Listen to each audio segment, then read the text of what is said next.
آج کے سبق میں ایک انتہائی مختصر ترین عمل ہے جو آپ کے سامنے ذکر کرنا ہے۔ عنوان اس کا آپ سنیں گے تو حیران ہو جائیں گے۔ کام اتنا چھوٹا اور ثواب اور اجر اتنا بڑا، حیران ہو جاتا ہے انسان۔ جنت کے 8 دروازے ہیں، اللہ ہمیں نصیب فرمائے۔ امید ہے اللہ انشاءاللہ عطا فرمائے۔ اللہ سے زیادہ اچھی امید رکھا کریں گے، ڈرا بھی کریں، جتنا ہو سکے اللہ سے ڈرنا بھی چاہیے۔ ڈرنے سے زیادہ اللہ کے اوپر امید رکھا کریں، وہ اتنا بڑا رحم کرنے والا ہے نا۔ قیامت والے دن اگر کسی آدمی کے 99% گناہ ہیں نا، کوئی ایک نیکی بھی اس کو مل جائے گی نا بخشنے کے لیے، اللہ اس ایک نیکی کی بنیاد پر بندے کی بخشش فرما دیں گے۔ امید اس کے اوپر زیادہ رکھنی چاہیے جی، اس کی رحمت کیا بات۔ یہ دنیا کے اندر جتنے بھی لوگ، تمام مخلوقات ایک دوسرے کے ساتھ محبت کرتے ہیں نا، اللہ کی ایک رحمت ہے جی جو اللہ نے زمین کے اوپر اتاری ہے، جس کی وجہ سے لوگ ایک دوسرے سے محبت کرتے ہیں۔ اور 99% اللہ کی رحمت اور محبت قیامت والے دن کھولی جائے گی جو اللہ مسلمانوں پہ فرمائیں۔ تو اس لیے اللہ تعالیٰ کے اوپر امید رکھنی چاہیے۔ جس اللہ نے ہمیں بن مانگے انسان بنایا، بن مانگے کلمہ عطا فرمایا، بن مانگے حضور علیہ السلام کا امتی بنایا، اور جس رب نے نماز پڑھنے کی توفیق دی، اپنے گھر میں آنے کی توفیق دی، دین کے ساتھ جڑنے کی توفیق دی، امید ہے کہ قیامت والے دن وہ اللہ ہمیں رسوا نہیں فرمائے گا۔ امید ہے انشاءاللہ، اسی امید کے اوپر ہم جی رہے ہیں۔ جنت کے 8 دروازے ہیں۔ علماء فرماتے ہیں 7 دروازے جنت کے تو وہ ہیں کہ جو عمل کی بنیاد پر ملیں گے۔ ہر عمل کے بدلے میں ایک جنت کا دروازہ کھولا جائے گا، ہر عمل کی بنیاد پر بھی۔ اور 8واں جو دروازہ ہے نا، وہ ان گنہگاروں کے لیے ہے جن کا عمل نہیں ہوگا، اللہ اپنی رحمت کے ساتھ اس دروازے سے گنہگاروں کو جنت میں داخل فرمائے۔ اور نہیں تو کم از کم دعا کریں کہ اللہ ہمیں یہی دروازہ ہی عطا فرما۔ اور ہم ہیں ہی اس قابل جی، گنہگار ہیں، خطا کار ہیں، عصیان کار ہیں، لیکن اس کی رحمت کے طلبگار ہیں جی، انشاءاللہ اس کے اوپر امید رکھتے ہیں۔ تو چھوٹے چھوٹے بعض ایسے عمل ہوتے ہیں جو انسان کے لیے جنت میں جانے کا ذریعہ بن جاتے ہیں، چھوٹے چھوٹے عمل۔ نبی اکرم صلی اللہ علیہ وسلم نے ارشاد فرمایا آپ اس کے اوپر عمل کر سکتے ہیں۔ حضور فرماتے ہیں پہلے زمانے کی بات ہے، ایک آدمی جا رہا تھا، راستے کے اندر اس نے دیکھا درخت سے ایک ٹہنی جو ہے نا زمین کے اوپر گر گئی۔ آنے جانے والے لوگوں کو تکلیف ہو رہی تھی۔ اس آدمی نے سوچا کہ یار اس کو کوئی ہٹا ہی نہیں رہا، کیوں نہ میں اس کو راستے سے ہٹا دیتا ہوں۔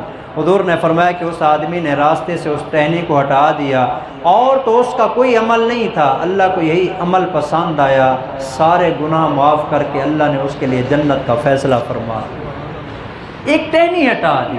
آپ جا رہے ہیں، راستے میں کوئی روڑا پڑا ہے، کوئی اینٹ پڑی ہے، کوئی پتھر پڑا ہے، کوئی کیل پڑا ہوا ہے، کوئی کانٹا پڑا ہے، آپ کو خطرہ ہے کسی سائیکل موٹر سائیکل گاڑی والا یہاں سے گزرے گا تو ہو سکتا ہے اس کی گاڑی موٹر سائیکل پنچر ہو جائے، بیچارہ پریشان ہو جائے گا، ہو سکتا ہے کہ اس کے بیوی بچے ساتھ ہوں اور زیادہ پریشان ہو جائے، وہ سامنے سے ہٹا دیں۔ ہو سکتا ہے رب کو انسان کی یہی ادا ہی پسند آ جائے، اس کے ہاں تو پسند ہے، جو پسند آ گیا اسی کے اوپر مغفرت فرما دے۔ وہ تو سارے انسانوں کو بھی معاف کر دے، بھلا اس کی رحمت کے خزانے میں کوئی کمی آ جانی ہے؟ کچھ بھی نہیں ہونا۔ چھوٹے چھوٹے عمل ہوتے ہیں۔ راستے میں جاتے جاتے کسی پیاسے کو پانی پلا دیا، جیسے آج کل گرمیوں کا موسم ہے جی، یہ پرندے بڑے بیچارے جو ہے نا پریشان ہوتے ہیں پانی کی خاطر جی، اپنے گھروں میں یا اپنی چھتوں پر یا آگے پیچھے کہیں کوئی آپ سے انتظام ہو سکتا ہے، چھوٹے سے کسی کپ کے اندر، کسی پیالے کے اندر، کسی بھی برتن کے اندر، چھت کے اوپر آگے پیچھے کہیں پانی رکھ دیں۔ ایک پیاسی چڑیا نے بھی پی لیا، ہو سکتا ہے کہ ہماری بخشش کا وہ ذریعہ بن جائے۔ مشہور واقعہ ہے، بخاری شریف میں آتا ہے، حضور نے فرمایا پچھلے زمانے کی بات ہے، ایک کنجری عورت تھی جو ساری زندگی زنا کرتی تھی، راستے میں جاتے ہوئے اس نے ایک پیاسا کتا دیکھا، اس کو جا کے اس نے پیاسے کتے کو پانی پلا دیا، اللہ کو اس کی یہ ادا پسند آئی، اللہ نے اس کے سارے گناہ معاف کر کے اس کے لیے جنت کا فیصلہ فرمایا۔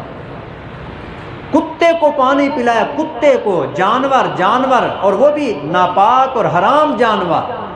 تو آپ اندازہ لگائیں جب ہم کسی پاک جانور کو یا کسی انسان کو پانی پلائیں گے۔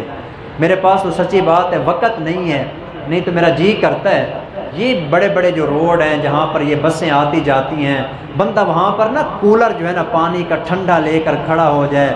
یہ آنے والے جو مسافر ہوتے ہیں بیچارے بسوں کے اندر سوار ہوتے ہیں، پیاس کی وجہ سے ان کے ہونٹ خشک ہو جاتے ہیں۔ سچی بات ہے، آپ اگر میری بات کے اوپر یقین کریں نا، ایک طرف میں یہاں پر بیٹھ کر نفل عبادت کر رہا ہوں، نفل عبادت مسجد کے اندر، اور کوئی بندہ ایسا ہے جو یہاں بڑے مین روڈ کے اوپر بسوں کے اوپر آنے جانے والے مسافروں کو کولر کے اندر ٹھنڈا پانی پلا رہا ہے۔ خدا کی قسم کھا کے آپ کو کہہ رہا ہوں، میرے نفل پڑھنے کا مسجد میں اتنا ثواب نہیں جتنا کہ اس پانی پلانے والے کو اللہ اجر عطا فرمائے۔ پانی پلائیے، ٹھنڈا پانی پلائیے، کسی کو ایک گھونٹ پانی دے دیجئے۔ رب کی کیا بات ہے، اللہ تو راضی ہونے کے لیے تیار ہے، ہم راضی کرنے کے لیے تیار نہیں ہیں۔ حضور علیہ السلام نے فرمایا کہ اللہ کو راضی کرنا ہو تو جو بندہ بیٹھا ہوتا کھانا کھا رہا ہوتا ہے، دونوں میاں بیوی ہوتے ہیں روٹی کھا رہے ہوتے ہیں، مرد کو ذرا شوق چڑھا، اس نے ایک روٹی کا لقمہ توڑا، بخاری شریف کی روایت ہے، لقمہ توڑا اور لقمہ توڑ کے اس نے اپنی بیوی کو کھلا دیا۔ آپ علیہ السلام فرماتے ہیں کہ اس بیوی کو لقمہ کھلانے کے اوپر بھی اللہ اس کو اجر عطا فرماتا ہے۔ اور ایک روایت میں تو یہ تک بھی آتا ہے کہ آپ نے فرمایا کہ مرد نے اپنی بیوی کو لقمہ توڑ کے شوربے میں ڈبو کے نرم کر کے نہ کھلا دیا۔ اس نے مرد کو دیکھا، مرد نے اس کو دیکھا، دونوں میاں بیوی دیکھ کے ایک دوسرے کو مسکرا پڑے۔ اللہ عرش پہ مسکرا پڑتا ہے۔ چھوٹا سا کام ہے لیکن اجر کتنا ہے۔ تو آج میں آپ کے سامنے ایک چھوٹا سا عمل ہے جو ذکر کرنا چاہتا ہوں۔ جنت کے 8 دروازے ہیں، ان سب کو کھولنے والا عمل جی۔ میرے خیال میں یہاں لکھنے کی ضرورت نہیں، آپ میں سے ہر ایک کو وہ عمل آتا ہوگا۔ آپ نے وضو کیا جی، اللہ ہم سب کو باقاعدہ طور پر وضو کرنے کی توفیق عطا فرمائے۔ وضو مستقل وضو بنا کے رکھا کریں، اس کے بڑے فائدے ہیں جی۔ ایک فائدہ وضو کر کے رکھنے، مستقل وضو کر کے رکھنے کا یہ ہے کہ اللہ اس بندے کے رزق میں برکت عطا فرماتے ہیں۔ ایک فائدہ یہ ہے اگر بندہ وضو کی حالت میں فوت ہو جائے، وضو کی حالت میں فوت ہو جائے، وضو کیا رات کو سو گیا، اٹھا نہیں ہے، صبح اٹھنے سے پہلے فوت ہو گیا جی، حضور علیہ السلام نے فرمایا کہ جو بندہ وضو کر کے سویا تھا رات کو اس کے اوپر موت آ گئی، قیامت والے دن اللہ اس کو شہید کا اجر عطا فرمائے۔ کتنا چھوٹا سا عمل ہے، اجر کتنا بڑا ہے۔ تو اس لیے وضو کر کے رکھنا۔ آپ نے وضو کیا، وضو کرنے کے بعد ایک دعا پڑھنی ہے، مسلم شریف کی روایت ہے جو میں آپ کو سنانا چاہتا ہوں جی۔ آپ علیہ السلام نے فرمایا کہ وضو کرنے کے بعد صرف اتنی دعا پڑھ لینی ہے، اشہد اللہ الہ الا اللہ وحدہ لا شریک لہ واشہد ان محمدا عبدہ ورسولہ۔ حضور نے فرمایا کہ وضو کے بعد جو بندہ یہ دعا پڑھتا ہے نا، اللہ اس کے لیے جنت کے 8 دروازے کھول دیتا ہے۔ کتنی چھوٹی سی دعا ہے نا، آپ میں سے ہر ایک کو آتی ہے۔ اشہد ان لا الہ الا اللہ وحدہ لا شریک لہ واشہد ان محمدا عبدہ ورسولہ۔ مسلم شریف کی روایت ہے، حضور فرماتے ہیں کہ اللہ اس کے لیے جنت کے 8 دروازے کھول دیتے ہیں۔ البتہ ابو داؤد شریف کی روایت کی ایک مزید اس کے اندر وضاحت ہے، وہ بھی آپ کو سنا دیتا ہوں۔ آپ نے فرمایا کہ جب وضو کرنے کے بعد یہ دعا پڑھنے لگے نا، اپنا چہرہ آسمان کی طرف کر لے۔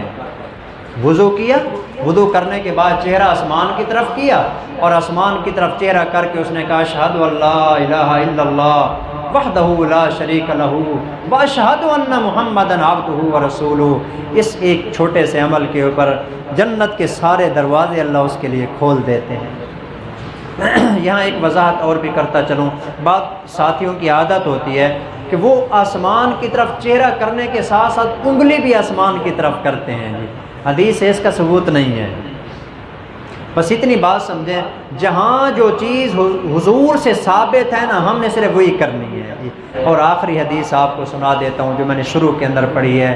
آپ نے فرمایا کہ من تمسک بسنتی عند فساد امتی فلہ اجر مئت شہید، جو بندہ میری امت میں فساد آ جانے کے وقت، یعنی جب میری سنتوں کو ضائع کیا جا رہا ہو، اس وقت جو بندہ میری صرف ایک سنت کو زندہ کر لے، اللہ اس کو 100 شہید کا رتبہ عطا فرمائے۔